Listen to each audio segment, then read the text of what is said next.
رسول اللہ صلی اللہ علیہ وسلم تہجد کے لیے اٹھے تو آپ نے بیٹھنے کے بعد آسمان کی طرف نظر کر کے سورۃ آل عمران کی آخری 11 آیات 190 سے 200 تک پڑھی.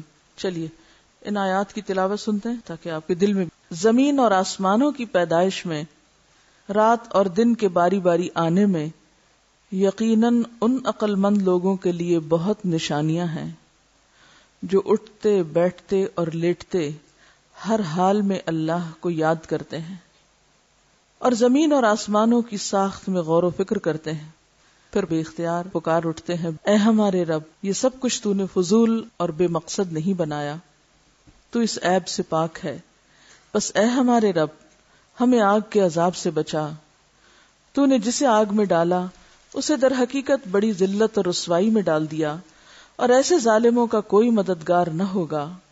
اے ہمارے مالک، ہم نے ایک پکارنے والے کو سنا جو ایمان کی طرف بلاتا تھا اور کہتا تھا اپنے رب پر ایمان لاؤ، سو ہم ایمان لے آئے، بس اے ہمارے خالق ہمارے گناہ معاف فرما اور ہماری برائیاں ہم سے دور کر دے اور ہمارا خاتمہ نیک لوگوں کے ساتھ کر۔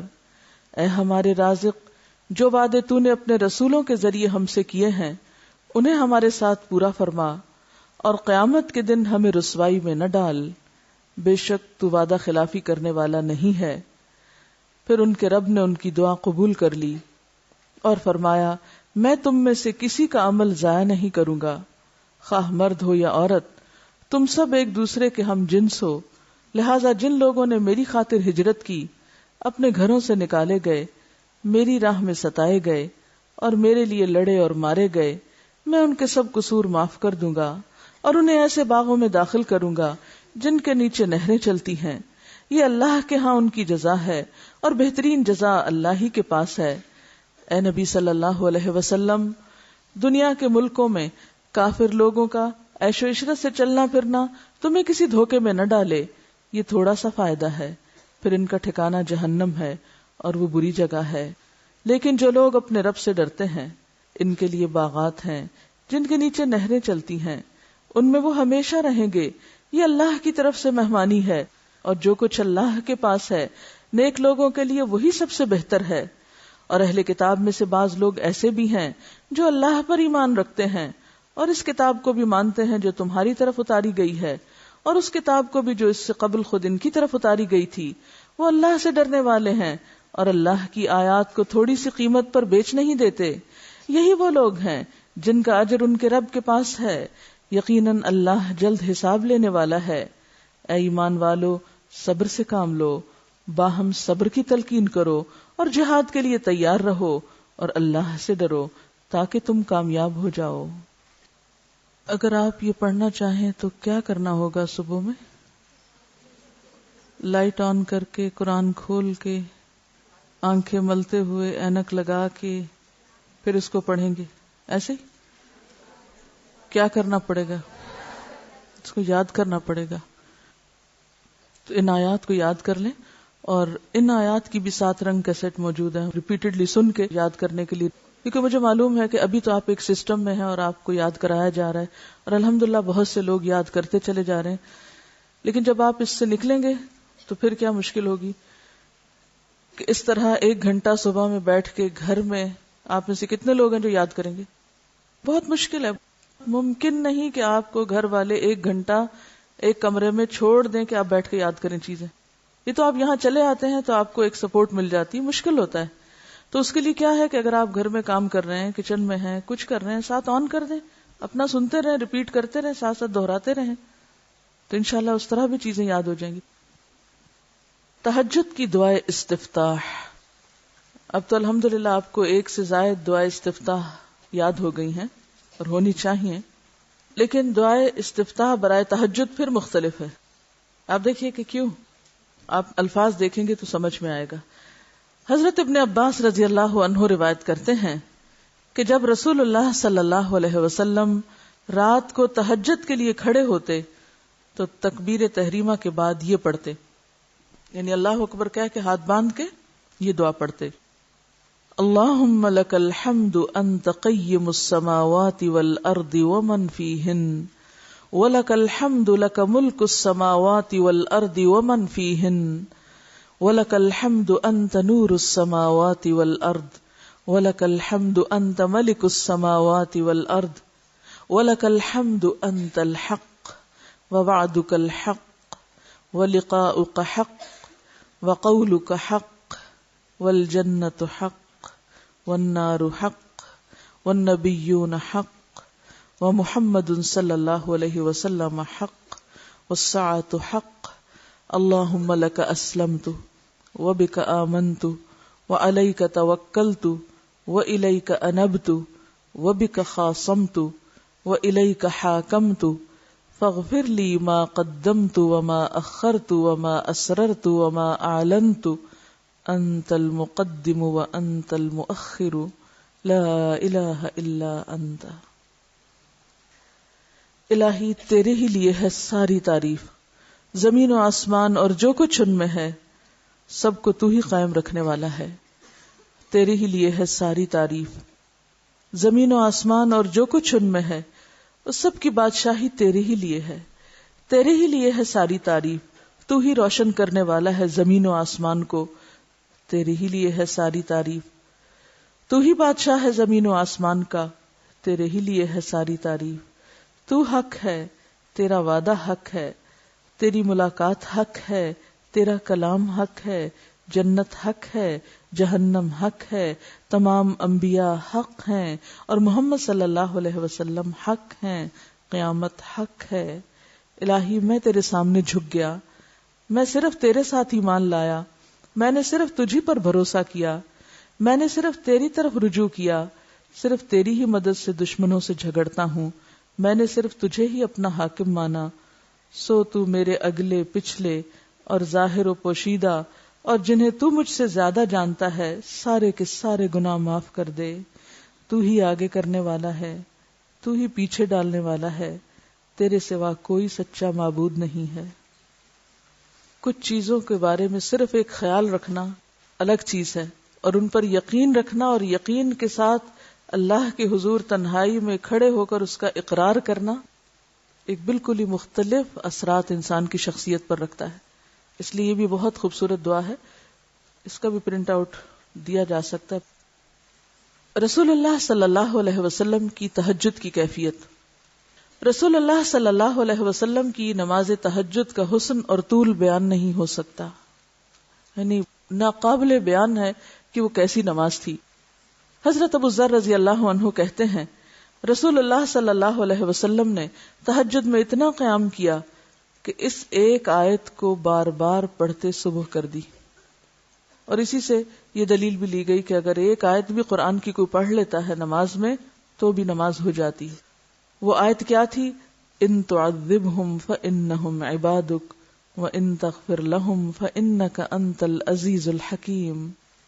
اگر تو انہیں عذاب دے تو وہ تیرے بندے ہیں، اور اگر انہیں معاف کر دے تو یقیناً تو غالب اور حکمت والا ہے۔ آپ سوچیں کس بات پہ رو رہے ہیں آپ؟ ہمارے رونے کس بات پہ ہوتے ہیں؟ ہمارے غم کس بات پہ ہیں؟ ہماری پریشانیاں کس چیز کی ہیں؟ اور اللہ کے رسول صلی اللہ علیہ وسلم کا غم کیا ہے؟ اور آج امت کو کون سے غم لگے ہوئے ہیں؟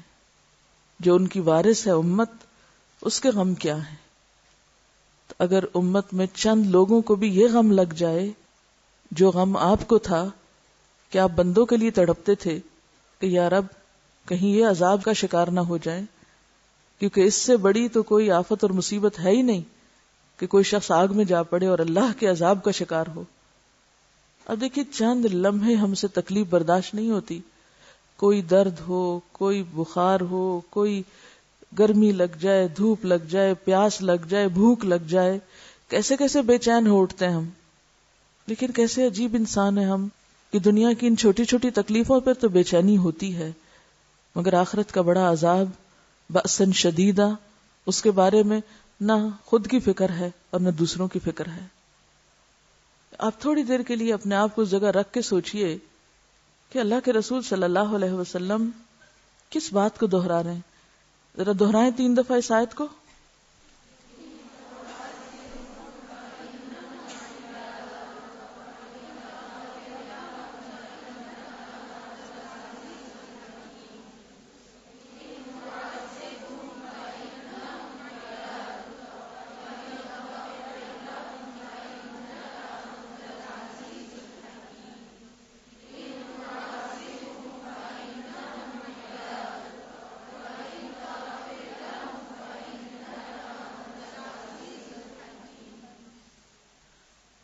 کیا سوچ میں آتا ہے کہ آپ کیوں رو رہے تھے اور کیوں ایک ہی آیت پڑھے چلے جا رہے تھے تاکہ صبح ہو گئی، آگے نہیں بڑھے؟ کیونکہ جو کچھ پیچھے فرمایا کہ انت الحق وقولک حق والجنت حق والنار حق، جو ان ساری چیزوں کو حق سمجھتا ہے وہ واقعی پھر اس کو محسوس کر سکتا ہے کہ بندوں کا عذاب میں جانا اور ان کا بخشے جانا کیا معنی رکھتا ہے اور کتنا بڑا فرق ہے۔ ہمیں تو اپنے گھر والوں کا بھی ایسا فکر نہیں ہے، اپنے جنم دیے ہوئے بچوں کے بارے میں ایسا غم نہیں ہے، اپنے ماں باپ جن سے ہم محبت کے دعوے کرتے ہیں اور جو ہمیں بہت عزیز ہیں ان کے بارے میں ایسا غم نہیں ہے، اپنے بہن بھائیوں کے بارے میں ایسا غم نہیں ہے، اپنے ہی شوہروں کے بارے میں ایسا غم نہیں ہے۔ دنیا میں یہ سب پیارے اگر ہم سے دور ہو جاتے ہیں تو ہم ضرور روتے ہیں کہ ماں باپ جدا ہو گئے، بچے جدا ہو گئے، بہن بھائی جدا ہو گئے، لیکن اگر آخرت میں یہ سب جدا ہو گئے پھر کیا ہوگا؟ دنیا کی جدائیاں تو عارضی ہوتی ہیں، کچھ عرصے کے لیے جدا ہوئے پھر آ ملے، اور اگر آخرت میں یہ جدائی ہو گئی تو ہمیشہ کے لیے ہو جائے گی۔ تو جس شخص کو یہ بات سمجھ آ جائے وہ اپنے ہر پیارے کے لیے تڑپ اٹھے، اور آپ صلی اللہ علیہ وسلم صرف اپنے رشتہ داروں کے لیے نہیں، وہ تو سارے انسانیت کے لیے رحمت بنا کے بھیجے گئے تھے، وہ تو سب کے لیے تڑپتے تھے، وہ تو سارے عباد کے لیے تڑپتے تھے، صرف مسلمانوں کے لیے نہیں، صرف اپنے دوستوں کے لیے نہیں، وہ تو ساری انسانیت کے لیے تڑپتے تھے۔ عبادک، میں تو یہ دیکھتی ہوں کہ دنیا میں بھی بعض اوقات ہم کسی انسان کی جدائی پہ اس لیے روتے ہیں کہ خود ہمارا لاس ہوتا ہے نا، یہ بھی ایک سیلفشنس ہی ہوتی ہے۔ ہم بتا دوسرے کو یہ روتے ہیں کہ ہم تیری خاطر رو رہے ہیں، لیکن رو اپنی خاطر رہے ہوتے ہیں پھر بھی۔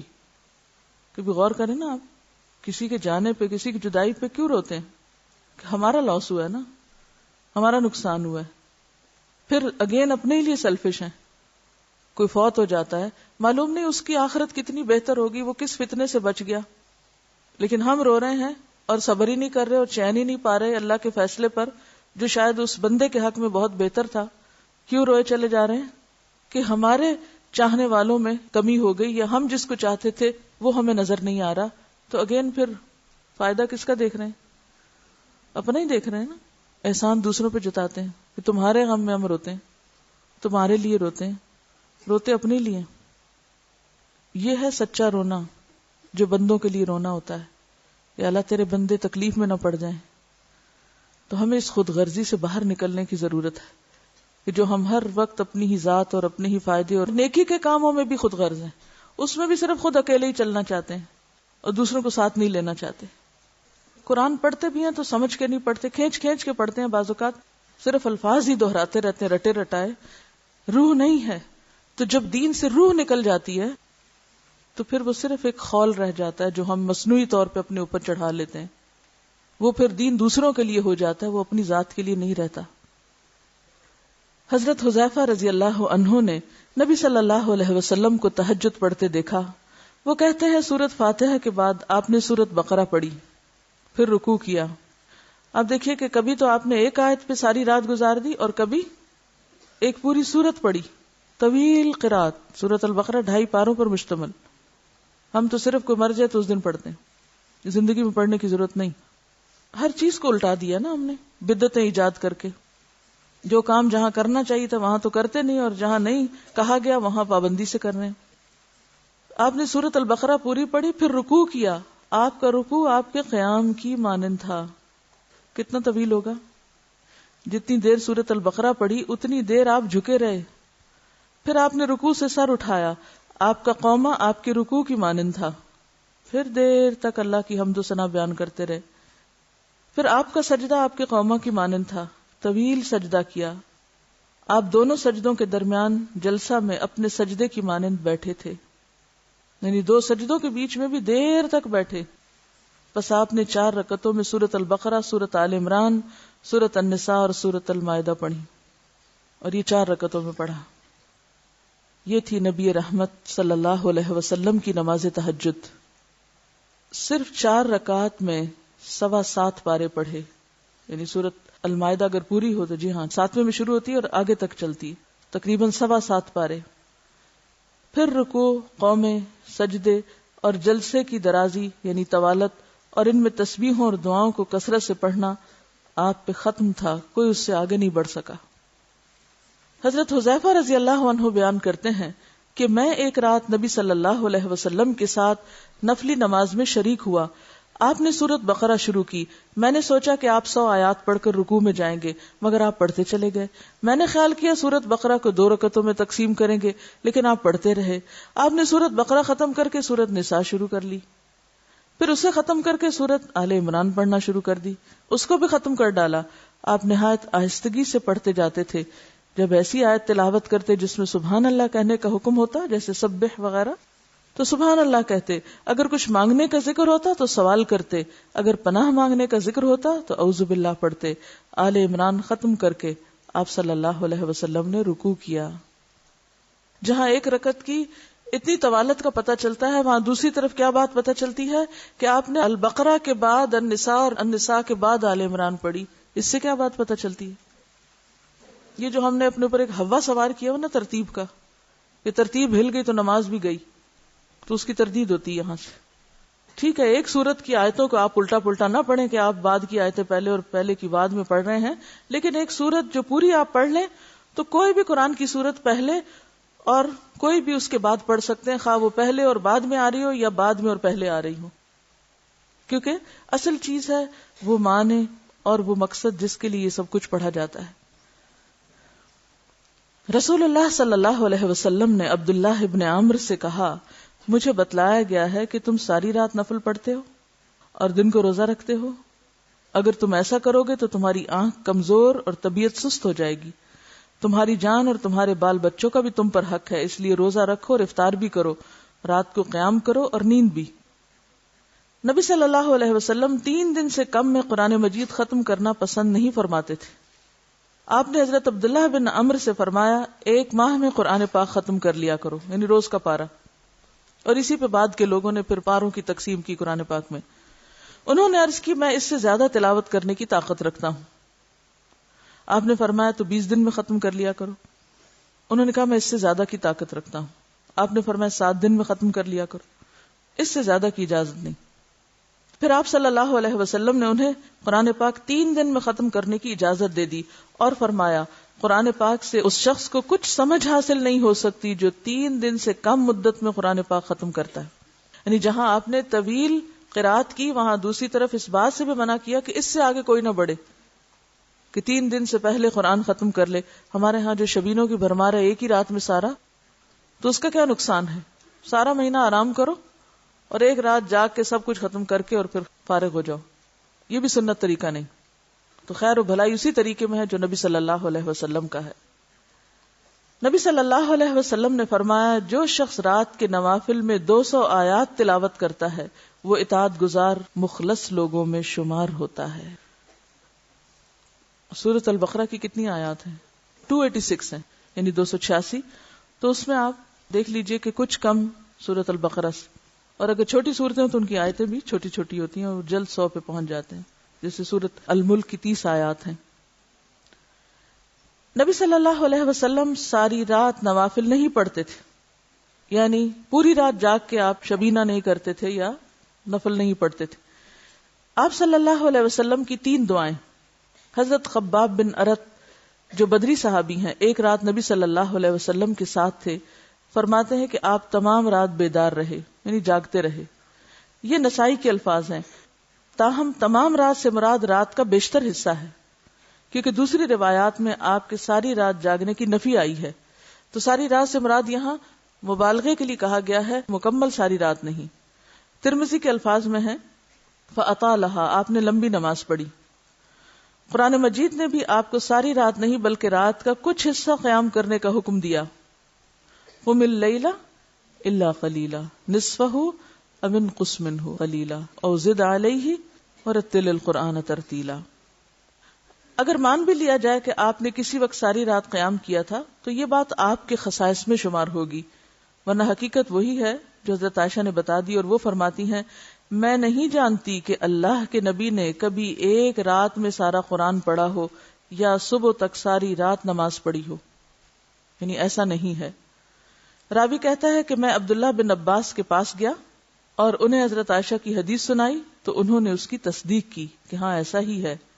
جب آپ صلی اللہ علیہ وسلم نے ایک ایسی خاتون دیکھی جو ساری رات سونے کی بجائے نماز پڑھتی تھی تو آپ نے اسے ڈانٹتے ہوئے فرمایا باز آ جاؤ، اتنا ہی عمل کرو جس پر ہمیشگی کی تمہیں طاقت ہو، اللہ اجر دیتے ہوئے نہیں اکتاتا، تم ہی اکتا جاؤ گے۔ اور ساری رات پڑھنے میں ایک اور نقصان کیا ہے کہ انسان تیز تیز پڑھتا ہے اور نہ ہی وقف کی جگہ وقف کرتا ہے اور نہ ہی کہیں دعا مانگتا ہے اور نہ ہی کہیں اللہ کا ذکر کرتا ہے اور نہ ہی اس کو سمجھتا ہے، تو اس لیے اس چیز کو ناپسندیدہ قرار دیا گیا، کیونکہ قرآن صرف پڑھنے کے لیے نہیں آیا، سمجھنے کے لیے بھی ہے۔ تو یہ بات کہ آپ تمام رات بیدار رہے، اس سے مراد کیا ہے؟ رات کا بڑا حصہ، اور اگر واقعی جاگے بھی تو کبھی ایک آدھ دفعہ، وہ آپ کے خصائص میں سے ہے، اور نوافل ادا کرتے رہے یہاں تک کہ صبح صادق ہو گئی۔ جب آپ نے سلام پھیرا، یعنی جب آپ نے نماز سے سلام پھیرا تو حضرت خباب نے عرض کیا، یا رسول اللہ، میرے ماں باپ آپ پر قربان، آج رات جس طرح آپ نے نوافل پڑھے، اس سے پہلے میں نے کبھی آپ کو اس طرح نماز ادا کرتے نہیں دیکھا۔ آپ نے فرمایا، تم نے درست کہا، نماز ایسی عبادت ہے جس میں اللہ کے ساتھ اشتیاق یعنی شوق بڑھایا جاتا ہے، کیونکہ وہ اللہ اور بندے کے درمیان سرگوشیاں ہیں نا، بندہ اللہ سے سرگوشی کرتا ہے، اس وقت اللہ کے ساتھ تنہائی میں ملاقات کرتا ہے، سب کو چھوڑ کے اللہ کا بنتا ہے، اور اس کے عذاب سے پناہ مانگی جاتی ہے۔ چنانچہ میں نے اللہ تعالیٰ سے 3 سوال کیے، جن میں سے 2 قبول ہوئے۔ ایک سوال یہ کہ اللہ میری امت کو سابقہ امتوں کی طرح تباہ و برباد نہ کرے، اس کو اللہ نے قبول فرمایا۔ دوسرا سوال یہ کہ میری امت پر دشمنوں کو غلبہ حاصل نہ ہو، یہ بھی قبول کر لیا گیا۔ پھر میں نے سوال کیا امت محمدیہ میں اختلاف رونما نہ ہو، آپس میں نہ لڑیں، لیکن اسے قبول نہ کیا گیا۔ سابقہ امتوں کی طرح تباہ نہ ہو، جیسے قوم عاد اور سمود تباہ ہوئے وغیرہ وغیرہ، تو مان لی گئی بات کہ ساری امت بیک وقت تباہ نہیں ہوگی۔ اور اسی طرح امت پر دشمنوں کو غلبہ حاصل نہ ہو، یعنی پوری امت بیک وقت غلبے میں نہ آئے، یہ بھی مان لی گئی، یعنی جزوی غلبے تو ہو سکتے ہیں لیکن کلی نہیں۔ لیکن یہ جو تیسری دعا ہے کہ ان میں اختلاف رونما نہ ہو، یہ نہیں مانی گئی۔ اب آپ کہیں گے پھر ہمارا کیا قصور؟ تو اس سے کیا اختلاف کا جواز نکلتا ہے؟ کیا پتہ چلتا ہے؟ کہ یہ تو اور امتحان ہو گیا، اس معاملے میں تو اور زیادہ کانشیس ہونے کی اب ضرورت ہے، کیونکہ اگر یہ دعا بھی قبول ہو جاتی تو پھر ہمارا تو امتحان ہی نہ رہتا۔ کیا خیال ہے؟ تو بات یہ ہے کہ اللہ سبحانہ وتعالی نے یہ دعا قبول نہیں کی۔ ایک اور روایت کے الفاظ کچھ یوں ہیں کہ میری امت کے بعض کی طاقت کا مزہ بعض کو نہ چکھا۔ بعض کی طاقت یعنی جو طاقتور ہیں ان میں کسی بھی لحاظ سے، علمی لحاظ سے یا مالی لحاظ سے یا کسی اور اعتبار سے، کوئی حکومت یا عہدے کے اعتبار سے، تو بعض کی طاقت کا مزہ بعض کو نہ چکھا، یعنی طاقتور کمزور پر زیادتی نہ کرے، اختلاف اور ٹکراؤ نہ ہو، یہ نہیں مانی گئی بات۔ تو اس سے کیا پتہ چلتا ہے کہ اس معاملے میں ہم سب امتحان میں ہیں کہ کس کے پاس کس وقت کون سی طاقت آتی ہے اور اس کا استعمال کیسے کرتا ہے۔ ہمیں سے ہر شخص کو مختلف اوقات میں مختلف طرح کی برتری حاصل ہو جاتی ہے نا، کبھی کسی اعتبار سے کبھی کسی اعتبار سے، ایک دوسرے پہ طاقتور ہو جاتا ہے نا، اور پھر وہ کمزور کو کیا کرنے لگتا ہے، انسان ہی نہیں سمجھتا، اس کو اپنی طاقت کا مزہ چکھانے لگتا ہے۔ اس معاملے میں حفاظت اٹھا لی گئی ہے، اللہ نے آزادی دے دی ہے، ٹھیک ہے کرو، چکھاؤ مزہ طاقت کا ایک دوسرے کو۔ اب آپ دیکھیے طاقت بھی ہو اور پھر انسان روک کے رکھے، انسان قادر بھی ہو پھر خود کو کھینچ کے رکھے۔ ایک تو یہ نا کہ کوئی چیز ہے نہیں آپ کے پاس، تو اس وقت آپ کیا کر رہے ہیں؟ مجبور ہیں، ہے ہی نہیں، کیا کریں گے؟ لیکن ایک چیز ہے پھر آپ استعمال نہ کریں، یہ آسان ہے۔ ایک چیز آپ کے ہاتھ میں اور پھر آپ روک رہے ہیں خود کو، استعمال نہیں کر رہے، یہی تو دیکھا جا رہا ہے، یہی تو امتحان ہے۔ تو جب کوئی شخص یہ کرنے لگے اس کو فوراً سوچنا چاہیے کہ میں آزمایا جا رہا ہوں، میں ایسی جگہ داخل ہو گیا ہوں جہاں مجھ سے اللہ کی حفاظت اٹھ گئی ہے۔ یعنی کوئی شخص طاقت کی بنا پر جب کسی کمزور کو نقصان دیتا ہے تو یہ سخت آزمائش کا وقت ہوتا ہے، اور مراد اس سے کیا کہ ایک مسلمان دوسرے مسلمان کو دکھ پہنچائے، اذیت دے، موقع پا کے چڑھ دوڑے اس پر، لوٹ مار کرے، تو ایسا شخص اللہ کی حفاظت سے نکل کر کہاں چلا گیا؟ شیطان کے پھندے میں آ گیا، کیونکہ اللہ تعالیٰ نے پروٹیکشن نہیں دی، اس بات پر آزادی دی ہے. اب کیا ہے، طاقت آ گئی ہے آپ کے پاس. شیر چوہے کی کہانی پڑی ہوئی ہے. ہاں، ایک شیر سو رہا تھا، چوہا اس کو ستا رہا تھا، تو اس نے اس کو پکڑ لیا، لیکن پھر طاقت کے باوجود اس کو چھوڑ دیا، یہ سوچ کر کہ شاید یہ بھی کبھی کام آئے میرے، اور واقعی بھی اس کے کام آیا. اب آپ دیکھیے کہ اس طاقت سے مراد صرف حکومت یا کوئی عہدہ یا اتھارٹی نہیں، وہ تو ہے ہی ہے. کہیں کسی کو تھوڑی سی اتھارٹی مل جاتی ہے دوسرے پر تو وہ آزمائش میں پڑ جاتا ہے، وہ تو اپنی جگہ ہے. لیکن بعض جگہیں ایسی ہیں کہ جہاں کوئی عہدہ اتھارٹی کچھ بھی نہیں. مثلا خاندان میں ہمارے ہاں جو ایک ٹپیکل قسم کا سسٹم رائج ہے، نند بھاوج کا رشتے میں کون طاقتور ہوتا ہے عام طور پہ؟ نند. ساس بہو کے رشتے میں ساس. اسی طرح کچھ اور رشتوں میں بھی. اب کیا ہوتا ہے، جس کے پاس تھوڑی سی بھی طاقت یا اتھارٹی ہوتی ہے تو عام طور پر وہ کیا کرنے لگتا ہے، اس کے بعد کمزور کو دباتا ہے، کمزور کو نقصان دینے کی کوشش کرتا ہے، کمزور کے سامنے یا پیچھے سے اس کی جڑیں کاٹتا ہے. ایسا شخص پوری طرح شیطان کے پھندے میں آ چکا ہوتا ہے. میں آپ کو الگ سے کوئی ساس بہو کے تعلقات پہ لیکچر نہیں دوں گی. اگر آپ کے اندر انسانیت پیدا ہو گئی تو آپ ہر معاملے میں خدا سے ڈرنے لگیں گے، اور اگر وہ نہیں پیدا ہوئی تو کوئی مشورے آپ کو فائدہ نہ دیں گے، کیونکہ جب تک خدا کا خوف اندر نہ ہو آپ کسی کا بھی حق نہیں دے سکتے. انسان کو جتنی بھی نعمتیں ملی ہیں نا، وہ ساری امتحان ہے اس کے لیے. کسی بھی چیز میں جو غلبہ یا طاقت ملی ہے وہ بھی امتحان ہے اس کے لیے کہ اب اس کو استعمال کیسے کرنا ہے. اب کیا ہوتا ہے کہ جو شخص شیطان کے پھندے میں چلا جاتا ہے، میں اس کو مزہ چکھا کر رہوں گا، اس نے سمجھا کیا، دیکھنا تو صحیح میں اس کے ساتھ کرتا کیا ہوں. یہ جملے کیا ظاہر کرتے ہیں؟ یہ جملے کس قسم کے جملے ہیں؟ یہ شیطانی جملے ہیں، یہ شیطانی جملے ہیں. اللہ نے آپ کو طاقت اس لیے نہیں دی کہ آپ دوسروں کو مزہ چکھائیں. جب آپ کسی بات پہ برہم ہو کے، ناراض ہو کے مزہ چکھانے کی طرف تل پڑے تو آپ ظالم کی صف میں داخل ہو گئے. بدلہ لینے کی اجازت اس کے باوجود کیا کہا گیا؟ معاف کر دو تو بہتر ہے. اجر اسی کے لیے جو بدلہ لینے کی قوت رکھنے کے باوجود معاف کر دے. تو اب آپ دیکھیں کہ ایک شخص جب اپنی طاقت کا غلط استعمال کرنے لگتا ہے تو کیا ہوتا ہے؟ وہ شیطان کے ہتھے چڑھ جاتا ہے. اور جو شخص شیطان کے ہتھے لگ جائے اور اس کے نقش قدم کی پیروی کرنے لگے اور اس کے مشوروں پر عمل کرنے لگے تو یہ وقت اس کے لیے کوئی فخر کا یا تکبر کا یا اپنی بڑائی کا یا فاتح ہونے کا نہیں، یہ تو ماتم کا وقت ہے کہ وہ اللہ کی حفاظت سے نکل گیا ہے، وہ اللہ کی مدد سے باہر ہو گیا ہے.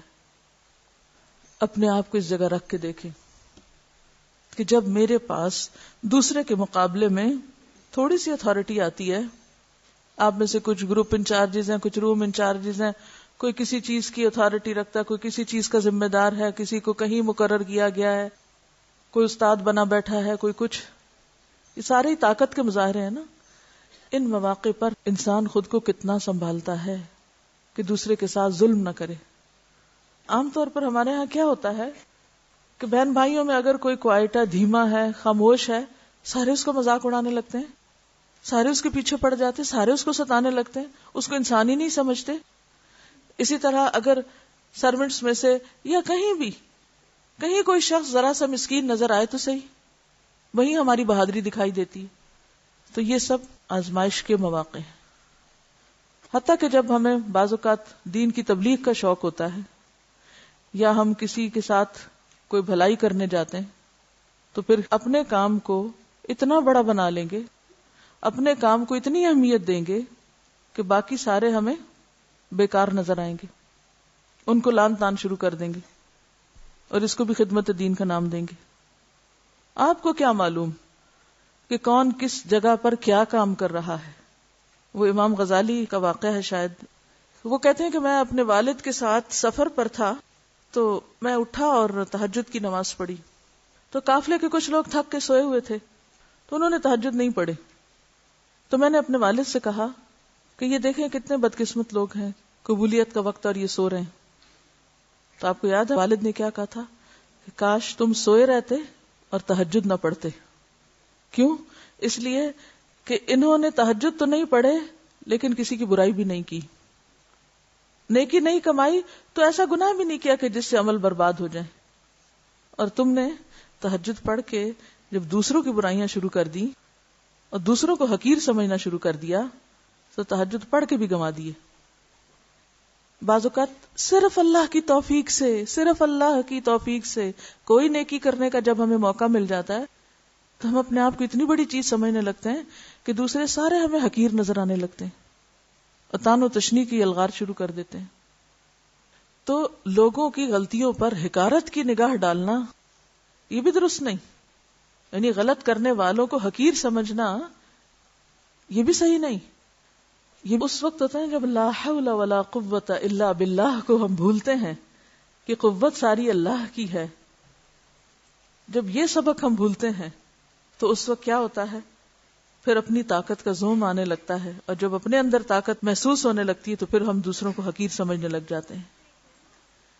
ایبسولوٹ اتھارٹی کرپٹس ایبسولوٹلی, یعنی جہاں بھی ایک قہر اور جبر ہوتا ہے وہاں پھر ہر چیز تباہ و برباد ہو کے رہ جاتی.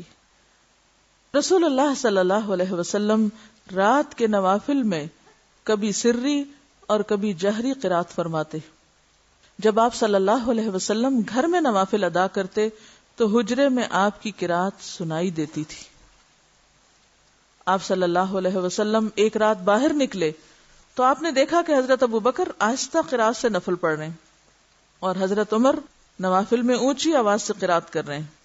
جب وہ دونوں رسول اللہ صلی اللہ علیہ وسلم کی خدمت میں حاضر ہوئے تو آپ نے ابو بکر سے فرمایا, اے ابو بکر, رات میں تیرے پاس سے گزرا تو پست آواز سے نفل پڑھ رہا تھا. انہوں نے عرض کیا, یا رسول اللہ, جس اللہ سے میں سرگوشی کر رہا تھا اس تک میری آواز پہنچ رہی تھی. پھر آپ نے عمر رضی اللہ عنہ سے کہا کہ رات میں تیرے پاس سے گزرا تو اونچی آواز کے ساتھ نفل پڑھ رہا تھا.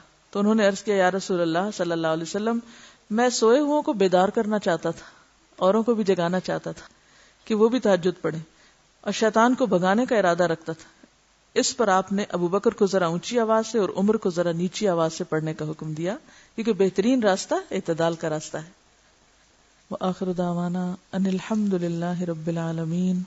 سبحانک اللہم وبحمدک, نشہد ان لا الہ الا انت, نستغفرک ونتوب الیک.